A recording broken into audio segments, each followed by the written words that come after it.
10 থেকে 12টা বেকি ছাত্র শিবিরের কিছু ছেলে নারায়ে তাকবীর বলে পিছনে ধাওয়া করে মাথা বরাবর একটা বেকি দিয়ে যখন চোট দেয় তখন আমার সফরসঙ্গী ছিলেন আমাদের যুবনেতা রব্বানী, ও আমাকে হাত ধরে রাস্তায় ফেলেই দেয়। আমি রাস্তায় যখন পড়ে যাই, পড়ে যাওয়ার পরে দ্বিতীয় স্টেপের সময় ওই ছেলেটার আবার পা পিছলি যায়, যে ছেলেটা ওই আমাকে চোটাবে ওর একটু পা পিছলি যায়, যার কারণে ওই দ্বিতীয় স্টেপটা আর আমাকে করতে পারেনি। আজকে আমাদের জাতীয়তাবাদী দলের প্রার্থী, ওনার উঠান বৈঠক ছিল, পথসভা ছিল, সেটা তুলসীরহাটে। বক্তব্য শুরু করি। আমার বক্তব্যের মাঝখানে পেছন থেকে একটা ছেলে বক্তব্যের একটা কাউন্টার দেয়। যখন বক্তব্যের কাউন্টার দেয় তখন ওখানকার আমাদের যারা দর্শক ছিল তারা এই বিষয়টাকে ধরে ফেলে। উপস্থিত একটু চিল্লাহাল্লা হয় ওই মুহূর্তে। আমি মাইকে বলি যে সবাই শান্ত থাকেন। বিষয়টা ওই মুহূর্তেই সমঝোতা হয়ে যায়।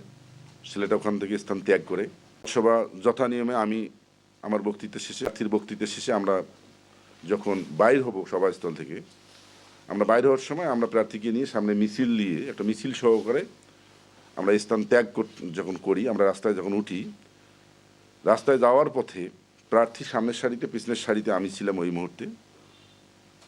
আমার ডানে বামে আমাদের সাধারণ সম্পাদক ছিল, আমার ডানে, বামে ছিল যুবদলের সদস্য সচিব। ওই মুহূর্তে সাধারণ সম্পাদক আমাদের মনে হয় সামনে ছিল প্রার্থীর সঙ্গে, আমি পিছনে ছিলাম। পেছনে ওই মিছিল আমাদের চলাকালীন অবস্থায় একসঙ্গে একযোগেই 10 থেকে 12টা বেকি নিয়ে ছাত্র শিবিরের কিছু ছেলে নারায়ে তাকবীর বলে পিছনে ধাওয়া করে এক পর্যায়ে একটা ছেলে, আমি নাম বলতে, তারপরে আমি ওখানে শুনলাম, ওইখানে স্থানীয় লোকরাই বলল যে ছেলেটা সরাসরি আমার মাথায় আঘাত করে, আমার একবারে মাথা বরাবর একটা বেকি দিয়ে যখন চোট দেয় তখন আমার সফরসঙ্গী ছিলেন আমাদের যুবনেতা রব্বানী, ও আমাকে হাত ধরে রাস্তায় ফেলেই দেয়। আমি রাস্তায় যখন পড়ে যাই, পড়ে যাওয়ার পরে দ্বিতীয় স্টেপের সময় ওই ছেলেটার আবার পা পিছলি যায়, যে ছেলেটা ওই আমাকে চোটাবে ওর একটু পা পিছলি যায়, যার কারণে ওই দ্বিতীয় স্টেপটা আর আমাকে করতে পারেনি। তো ওই মুহূর্তে আমরা সবাই ছত্রভঙ্গ, যেহেতু আমরা নিরস্ত্র, আমরা যারা ছিলাম আমাদের প্রার্থীর সঙ্গে যারা সফরসঙ্গী ছিলাম আমরা সবাই নিরস্ত্র। সেখানে যদি একবারে 10-12টা 10-15-20টা বেকি যদি বাইর হয় সশস্ত্র ছেলে পেলে, তখন আমাদের লোক তো এদিক সেদিক ভয়ে একটু হবে। তখন আমার সঙ্গে আমার সবার সঙ্গে আরও 2-3 জন ছিল, তারা আমাকে এক জায়গায় ঢুকিয়ে রাখে। পরবর্তীতে হয়তো এলাকার জনগণ বিষয়টাকে যখন দেখলো যে এটা তো অন্যায়, টোটাল বিষয়টা অন্যায়, তখন এলাকার জনগণ আগে এসে আমাদেরকে ওদের আগেই নিয়ে আমাদেরকে ওখান থেকে করে।